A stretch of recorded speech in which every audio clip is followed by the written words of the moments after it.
Salut tout le monde, j'espère que vous allez bien. Je vous retrouve, on est mardi 24 juillet, ma poupette a 9 mois ce soir déjà.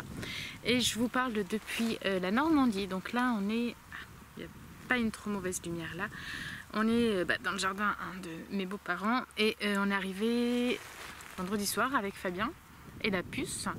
Et du coup mon vlog dernier, je crois qu'il terminait jeudi ou mercredi, j'avais pas eu le temps de faire grand chose. Depuis samedi on est en Normandie, on est du côté de la Manche, vers Granville précisément, et on passe des bonnes journées, même si on a un peu du mal à récupérer la route et puis la fatigue des dernières semaines.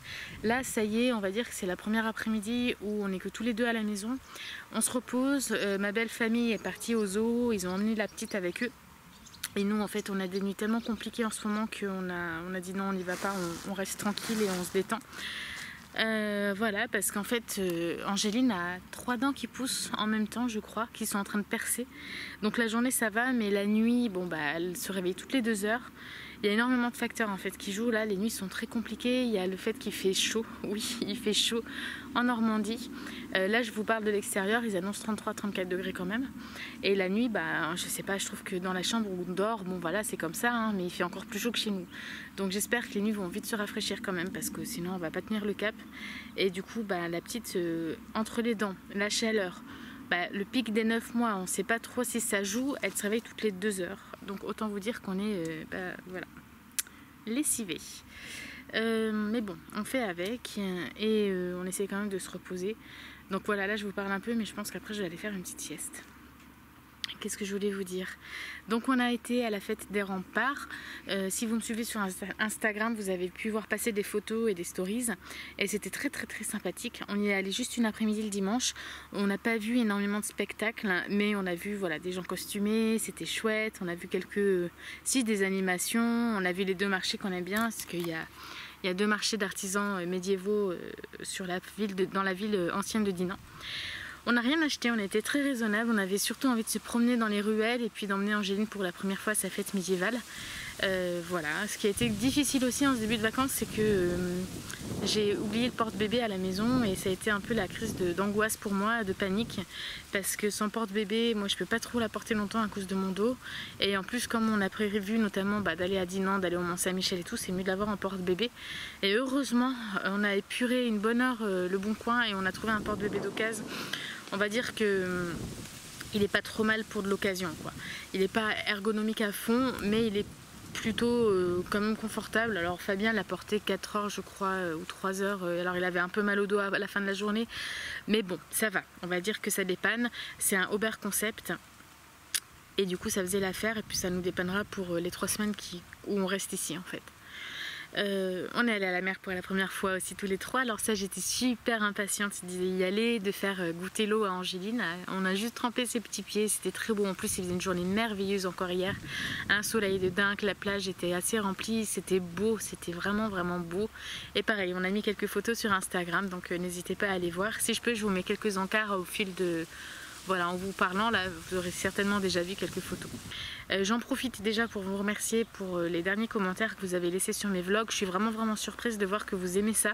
Je m'y attendais pas, je me suis lancée là-dedans en me disant ça pourrait être sympa, parce que voilà, quand je vous parle de lecture, quand je vous parle du plib, quand je vous parle de choses que je fais en lien avec la lecture. Et en fait, à chaque fois j'ai des bons retours, et puis vous êtes aussi pas mal à commenter par rapport à ma petite et à ma vie de maman. Donc voilà, ça me fait vraiment plaisir et chaud au cœur. Et c'est chouette, donc un grand merci. Non mais bien sûr, je me rappelle de quoi je voulais vous parler. J'ai arrêté de lire Love Simon quand je suis partie vendredi, parce que j'ai essayé de continuer dans la voiture et franchement je me fais trop chier, donc je me suis arrêtée à 45%. Je laisse tomber, j'ai vraiment une tête fatiguée, ça me fait peur, bon, c'est pas grave. Ouais, je m'emmerdais vraiment, j'arrivais pas à m'intéresser à leur histoire, c'est très jeunesse je trouve, vraiment au niveau de la traduction. Alors je sais pas si en anglais c'est mot pour mot pareil, mais je sais pas, j'ai pas accroché au style, j'ai trouvé ça très plat. Même si au-delà de ça, les messages sur le LGBT, sur les coming out, sur la tolérance envers les différentes sexualités est intéressante et peut parler à pas mal de jeunes. Moi j'ai juste pas aimé l'écriture, donc j'ai pas pu aller plus loin. Par contre j'ai commencé Ex de Thomas Hall de Verreut, un truc comme ça, je sais plus, c'est un C'est un auteur néerlandais, il me semble. C'est un livre qui est sorti chez Brajlon et j'ai pu profiter de l'opération La Grosse OP à 99 centimes pour l'acquérir. Il me faisait de l'œil depuis sa sortie, hein. Je crois que je vous en avais déjà parlé lors du Pumpkin Challenge, Autumn Pumpkin Challenge, l'automne dernier. Et du coup, voilà, je l'ai commencé, j'en suis à peu près 20% et c'est bien sympathique. J'aime bien et c'est pas très rassurant non plus parce qu'en fait dans cette histoire on va suivre l'histoire d'un village et de ses habitants ou une petite ville on va dire. Je sais plus comment elle s'appelle, à la limite c'est pas très intéressant, c'est pas le plus marquant, mais ces gens sont enfermés dans leur ville, ils ne peuvent pas partir de là parce qu'en fait ils sont soumis à la malédiction d'une sorcière de Salem en fait, qui est morte donc au XVIIe siècle. On découvre tout doucement son histoire et on voit cette femme en fait qui a les yeux et la bouche cousus et qui vit au milieu de la ville mais tel un fantôme. C'est assez étrange, c'est-à-dire qu'elle apparaît par endroits. Par exemple là vous voyez je suis dans le jardin et on pourrait dire que là soit elle serait devant moi soit derrière et elle pourrait rester plantée là des heures. Des heures. Dans cette ville, il y a des caméras de partout. Et en fait, ils enregistrent chaque apparition de cette femme qui s'appelle Catherine. Et il y a un suivi sur une application qui s'appelle X pour savoir vraiment tout ce qu'il faut. On suit plusieurs personnages, notamment une famille, donc les parents et leurs 2 enfants. Comment ils s'appellent? Tyler et Matt, les enfants, je crois. Tyler a une chaîne YouTube. Il aimerait apparemment mettre des vidéos de la sorcière mais il peut pas parce qu'en fait il faut absolument que la ville garde son existence secrète et en fait on découvre à travers les témoignages de certains personnages que c'est un endoctrinement en fait, ce sont des règles qu'ils appliquent dès leur plus tendre enfance. En fait on suit en parallèle donc l'histoire d'un couple qui veut absolument emménager dans cette petite ville. Donc au début les promoteurs immobiliers essayent de les faire changer d'avis, ne pouvant pas leur avouer qu'il y a une malédiction et qu'il y a une sorcière. Voilà, le couple insiste et emménage et en fait dès leur première nuit ils découvrent l'existence de cette femme et donc là on découvre aussi, nous lecteurs, toute l'histoire qui se déroule depuis plus de 300 ans. Donc franchement c'est bien sympathique, j'aime beaucoup parce qu'il y a énormément de références culturelles. Alors là j'ai plus en tête mais vraiment l'auteur il fait vraiment beaucoup d'appels à la culture générale et ça c'est super bien, des choses modernes, des choses plus anciennes, des choses plutôt qui font partie de notre comment on dit, de nos conditions, de notre conditionnement, de l'éducation dans laquelle on a grandi, etc. Ça c'est vachement bien. On apprend aussi qu'en fait que pour toutes les personnes qui ont essayé de s'échapper, en fait la sorcière arrive malgré sa bouche cousue à murmurer un sort qui fait que les gens ont juste envie de se suicider s'ils la regardent dans les yeux. Et voilà, elle leur met des pensées très très macabres et très lugubres. Et voilà, donc je vous dis pas quoi par exemple, mais c'est vrai que c'est assez glaçant et surtout d'imaginer cette femme hideuse, petite, très maigrelette, avec la bouche cousue, les yeux cousus dans des haillons. C'est pas rassurant du tout. Mais franchement j'aime bien. Alors oui, moi je lis pas des romans fleurs bleues, je lis pas des romans on va dire feel good. En ce moment je suis dans une phase où je lis des romans qui tournent autour de la mort et du deuil. Allez savoir pourquoi. Entre mes histoires de fantômes, X et le livre dont je vais vous parler après là que je suis en train de commencer, et ben c'est comme ça, c'est une envie de lecture comme ça et je laisse faire. Bon en tout cas j'ai très très envie de vous en reparler, donc ça c'est ma lecture numérique que je lis un petit peu la nuit ou le matin, voilà, quand Angéline dort encore. Ça me permet d'avancer quand même un petit peu, j'essaie de lire plus vite qu'avant, mais voilà, en tout cas c'est plutôt bien écrit et ça me plaît. L'autre lecture, il s'agit de La Faucheuse, donc je le commence vraiment à peine, 26 pages. C'est une petite bricasse, alors après c'est la collection R, mais bon il y a quand même 500 pages. Et La Faucheuse, donc je le lis pour le Plib. Honnêtement je sais pas si sans le Plib je l'aurais lu. Parce que l'histoire me tentait pas trop, même si j'en entends beaucoup de bien. Notamment Mr. Cave qui me motive à fond de le lire. Céline de Booktubers App qui m'a dit aussi qu'elle avait adoré le rapport à la mort qu'il y avait dans ce livre. C'est assez bizarre en fait au début, dans le premier chapitre on voit donc on a des témoignages, enfin des articles de journaux intimes hein, de Dame Curie je crois, qui expliquent comment c'était avant, que avant donc à notre époque on mourait par vieillesse, par les maladies, par accident. Et que en fait au fil du temps je ne sais pas encore trop comment, j'ai pas bien capté comment il y a eu ce système de faucheurs faucheuses qui ont vraiment des centaines d'années, qui sont humains et qui eux viennent glaner comme ça s'appelle des personnes pour que le système de mort et de vie, pour que le cycle de la vie en fait continue et ne soit pas ne soit pas interrompu. J'espère que vous n'entendrez pas trop le vent. Et ce qui fait à la fois peur, c'est de se dire que voilà, en fait, vous avez des faucheurs qui viennent taper chez vous, genre un soir, vous vous apprêtez à manger et il y a une faucheuse qui arrive. Vous savez pas quelle personne elle va glaner. Ça peut être les grands-parents, ça peut être les parents, les oncles, les tantes, enfin tous ceux qu'il y a dans la maison, les enfants, les bébés, on ne sait pas. Ça fait pleurer. Ça me fait peur. En lisant l'histoire, je suis désolée, j'ai le nez qui coule et voilà.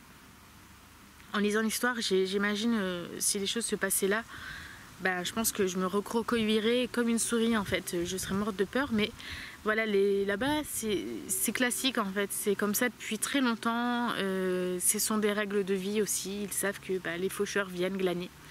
Et ils peuvent donner l'immunité pendant 1 an à une personne, par exemple, si la personne a bien accueilli le faucheur, si elle lui a servi un bon repas, si elle a été courtoise, etc. C'est vraiment particulier en fait. Et après quand j'ai lu le passage sur le fait que du coup les accidents, les maladies, toutes ces morts un petit peu n'existaient plus, ça refait réfléchir aussi sur la mort en fait et sur le fait de se dire est-ce que ce serait pas plus mal si c'était comme ça, d'accepter le fait que si ton heure est venue, elle est venue, tu mourras pas d'une mort violente, tu accepteras ta mort et tu partiras, voilà. Ça fait pas mal cogiter en 20 pages, hein, je vous avoue. Je sais pas pourquoi j'ai cette période en plus à lire que des livres comme ça. Bon, là, la faucheuse, hein, c'est juste un hasard parce que c'est pour le PLIB et que du coup on doit lire les livres avant le 30 septembre. Mais c'est assez particulier. Bon.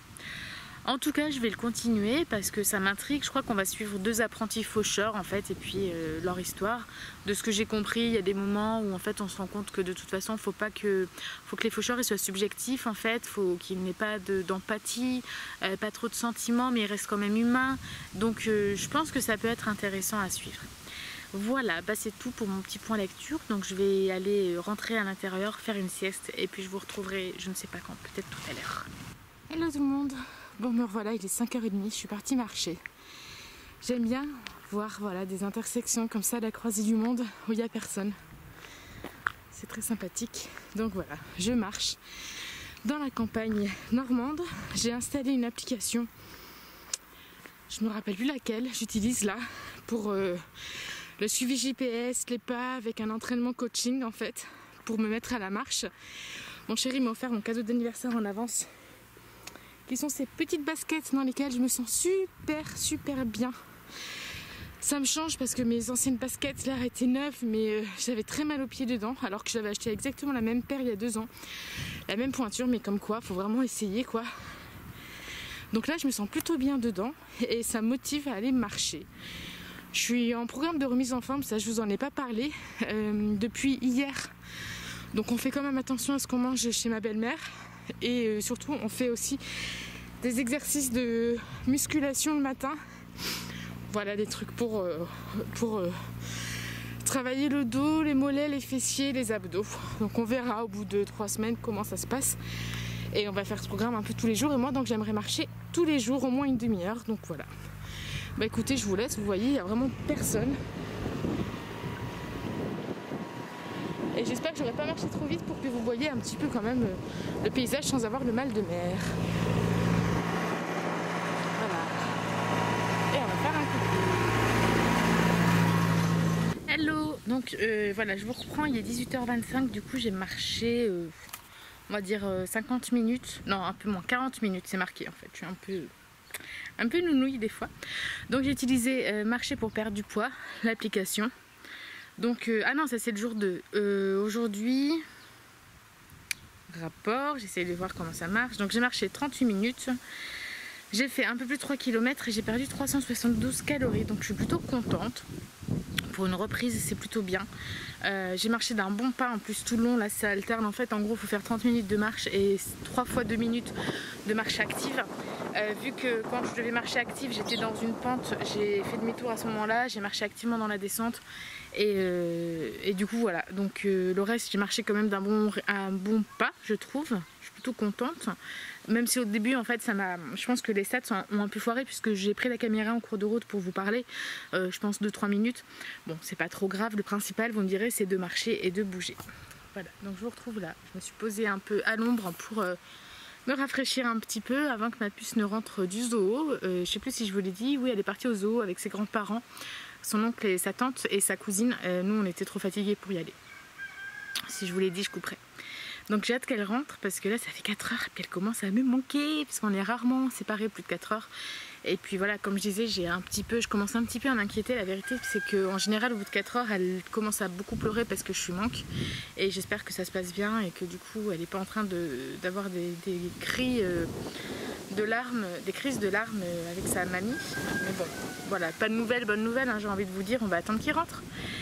Eh bien, je vous laisse et je vous dis peut-être à demain. Bonjour à tous, j'espère que vous allez bien.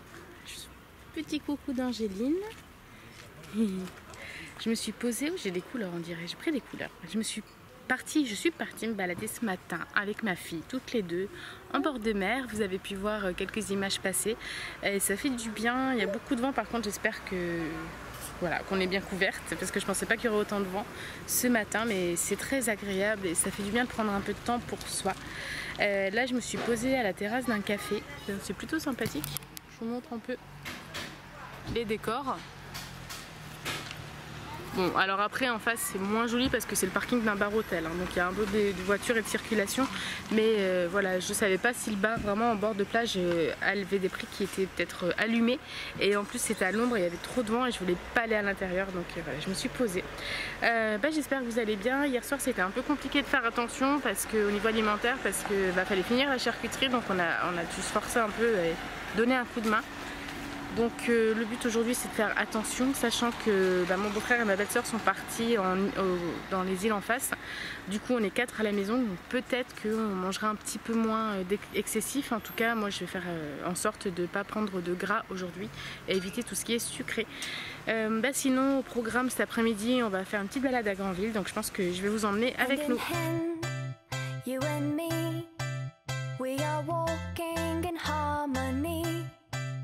We don't want anything, 'cause we know we have all that we need.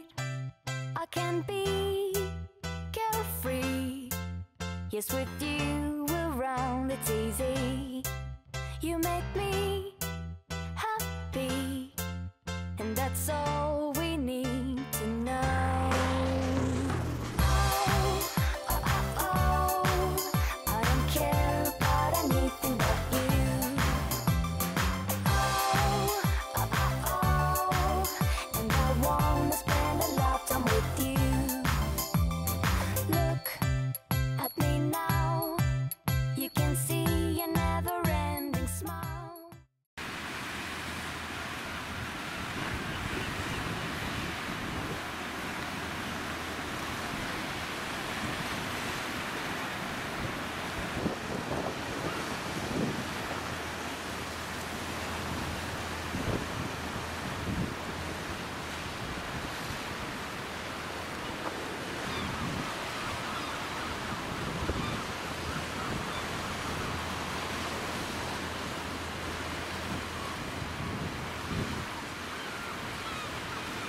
Bonjour à tous, ça fait un petit moment que j'ai pas repris la caméra, ça fait même quelques semaines je crois, parce que de mémoire les derniers jours que j'ai dû filmer c'était le 25 ou 26 juillet.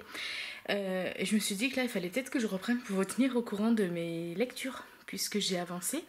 Donc j'ai terminé Ex de Thomas Oldveut, je sais pas comment ça se dit, publié chez Brajlon. Donc voilà, c'était un livre que j'avais eu à 99 centimes. Lors d'une opération Brajlon, et c'était plutôt bien. Alors j'ai eu un avis un petit peu partagé pendant les 80 premiers pourcents, c'est-à-dire que j'aimais bien, l'intrigue de base. Je vous en avais parlé un petit peu auparavant, je crois. Mais en même temps, je trouvais que ça traînait un petit peu en lenteur. Et ce qui m'a dérangée, on va dire, c'est que je m'attendais pas à ce genre d'histoire. C'est-à-dire qu'en voyant que ça parlait d'un village qui était enfermé sur lui-même et dirigé entre guillemets par une sorcière et que si quelqu'un s'échappait, il mourrait. Et que suite à ça, dans la quatrième, on disait que 3 adolescents vont tenter le tout pour le tout. Je pensais vraiment qu'ils allaient s'échapper. En fait, pas du tout, au contraire. C'est vraiment plus une histoire qui est basée sur la persécution, la maltraitance par rapport à cette sorcière, en fait, et qui va prendre sa revanche, qui va réussir à plonger le village dans la folie. Et ce thème-là, par contre, était hyper bien abordé, c'est-à-dire pendant tout le long de la lecture, je me suis demandé si c'était vrai ou pas, si la sorcière pouvait avoir un tel pouvoir. C'était très intéressant de voir comment l'humain, en général, plongeait dans l'horreur, en fait, et dans la folie, et ce qu'il venait à faire, en fait, par peur, par terreur, en fait. Ça, c'était super bien, j'ai vraiment apprécié ce pan de l'histoire. Et voilà, et en fait les 20 derniers pourcents sont vraiment crescendo, c'est-à-dire que l'horreur grimpe de plus en plus et on voit de plus en plus de choses pas très agréables à lire. Et voilà, donc pour ça j'ai bien aimé. Après, j'ai pas trouvé le style vraiment fluide, c'est-à-dire qu'à plusieurs reprises j'ai dû reprendre quelques pages avant parce que j'arrivais pas à être concentrée. Il y avait des passages qui étaient vus d'un point de vue extérieur. Mais je sais pas, il y a quelque chose qui m'a gênée en fait. Du coup, j'arrivais pas vraiment à rentrer dans l'histoire, dans des moments clés en plus de l'intrigue. Bon, à part ça, je pense que cette sorcière Griselda va rester un moment dans ma tête parce que c'est assez glaçant. Il y a des. Alors, j'ai pas eu super peur, hein, je vous avoue, mais comme en fait elle est présente pendant tout le long du livre. C'était quand même assez pesant. Voilà, c'est-à-dire que, je sais plus si je vous avais dit, mais vous rentrez dans une maison et là, en fait, elle peut se tenir au pied de la cuisine ou devant la télé et elle reste des heures et des heures. Elle peut pas voir, elle peut pas parler, mais vous sentez son odeur âcre, son odeur de décomposition. Et ça, c'était plutôt marquant dans la tête, en fait. Voilà, donc bien contente de l'avoir lu quand même parce que il me faisait de l'œil depuis sa sortie. Ensuite, j'ai lu Effroyable porcelaine de Vincent Tassi, publié chez Le Mouton électrique, n'importe quoi, chez le Chat Noir, pardon. Donc c'est un petit livre qui fait même pas 100 pages, c'est dans leur nouvelle collection pour les 10-12 ans, Petit Chaton je crois que ça s'appelle, je sais plus trop, et c'était super bien. C'était ma première lecture de Vincent Tassi, donc j'avais vraiment très envie de le découvrir. Je pensais lire Apostasie, je vous avoue au départ, et puis en fin de compte quand j'avais Effroyable porcelaine dans ma liseuse, je me suis dit allez je le lis, et c'était une très très belle découverte. Le soleil se lève, du coup ça me fait un petit peu une drôle de tête, mais bon, c'est pas grave. Donc on suit l'histoire de... j'ai perdu son prénom, d'une fillette de 12 ans qui est plutôt gothique, qui adore ce qui fait peur, qui s'habille en noir, qui vit avec sa mère. Sa mère en fait n'a pas vraiment de boulot si ce n'est de vider les lieux de gens qui décident de quitter leur maison et elle récupère ce qu'elle peut, en fait ce qui a de la valeur. Sa maman est missionnée pour aller explorer un château et récupérer donc ce qui l'intéresse et elle entraîne sa fille et quelques amis puisqu'elle sait que sa fille adore ça aussi. Et lors de la visite du château, en fait, la petite va tomber sur une poupée de porcelaine en fait. Je crois qu'il y a les cheveux gris, une robe violette, un teint assez pâle. Et cette poupée l'attire incroyablement.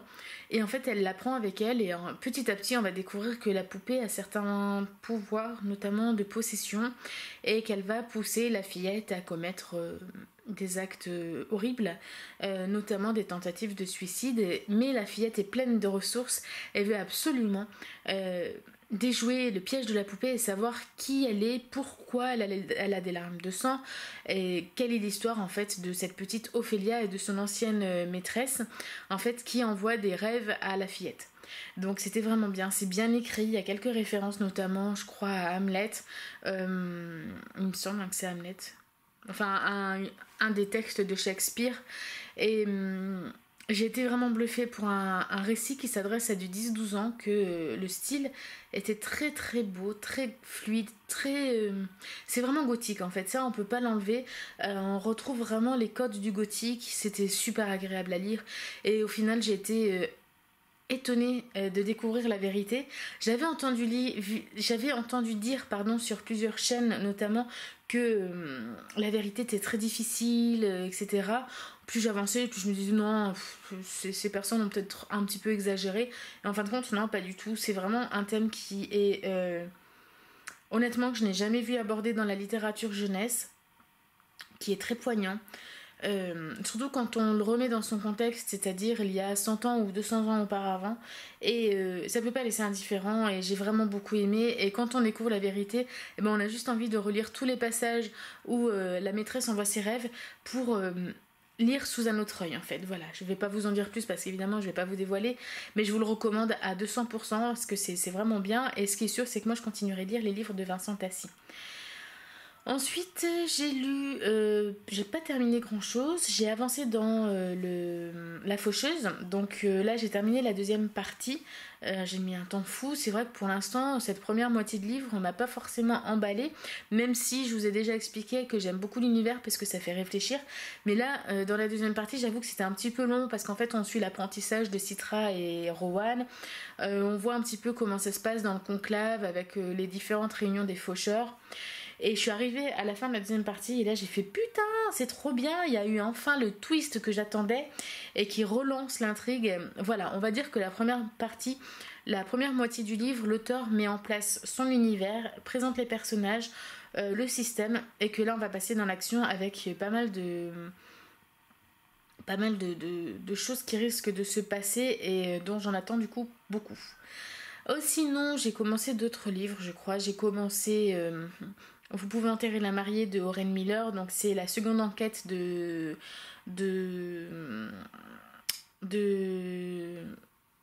Isabeau et j'ai perdu le nom encore du mec. Je sais plus son nom. Enfin bref, les deux notaires en fait qui étaient dans J'agonise fort bien merci. Donc là, ça se passe à Monaco. On va suivre l'enquête sur une femme qui vient de se marier. Et en fait, sa robe... ils ont retrouvé la mariée calcinée. Pas de traces de feu extérieur. Donc on va enquêter là-dessus. Et puis il y a une histoire en parallèle. Mais pour l'instant, je vous en parle pas trop parce que j'en suis qu'à 10%. Voilà, je crois que c'est à peu près tout ce que j'avais à vous dire sur ce que j'ai commencé. J'en ai commencé d'autres. Ah si, j'ai lu Mal Enfer, le tome 1 de Cassandra O'Donnell. Et donc je crois que c'est La Forêt Maudite, je sais plus trop. Ouais, et c'était très très bien. C'est aussi un livre jeunesse. J'avais envie de lire un peu de jeunesse pendant les vacances parce qu'en fait je me suis rendu compte que j'avais pas beaucoup de temps pour lire et qu'il me fallait du coup des choses légères par rapport à ce que j'avais prévu de lire, donc dont l'Empire du Léopard. Il me fallait quelque chose de plus light en fait. Donc j'ai sorti Mal Enfer qui me fait de l'œil depuis très très très longtemps, surtout que là je crois que tous les tomes sont sortis, donc je vais pouvoir les enchaîner et c'était très sympa et c'est vraiment quelque chose que j'aurais aimé lire quand j'étais petite. Je pense que c'est pareil, ça pour du 10-12 ans on va dire, et plus après hein, évidemment, mais à partir de 10 ans. On va suivre l'histoire d'un frère et d'une sœur. Leurs parents sont partis dans la forêt maléfique et ne sont pas revenus depuis plusieurs mois, donc eux ils essayent de survivre. Alors c'est vraiment light, mais c'était très intéressant de lire aussi et de découvrir le style d'écriture utilisé par Cassandra dans ce type de récit jeunesse. Et voilà, c'est-à-dire que les enfants vont à l'école, personne ne s'inquiète que leurs parents sont pas là, en fait ils sont hyper autonomes, ils s'autogèrent, ils se font à manger. Il y a un jardin dans la maison, donc du coup ça les aide pour se ressourcer. Et ils sont très très très bienveillants l'un envers l'autre, ils font très attention l'un à l'autre, c'est mignon. Et la petite a un pouvoir de voyance en fait, de double vue.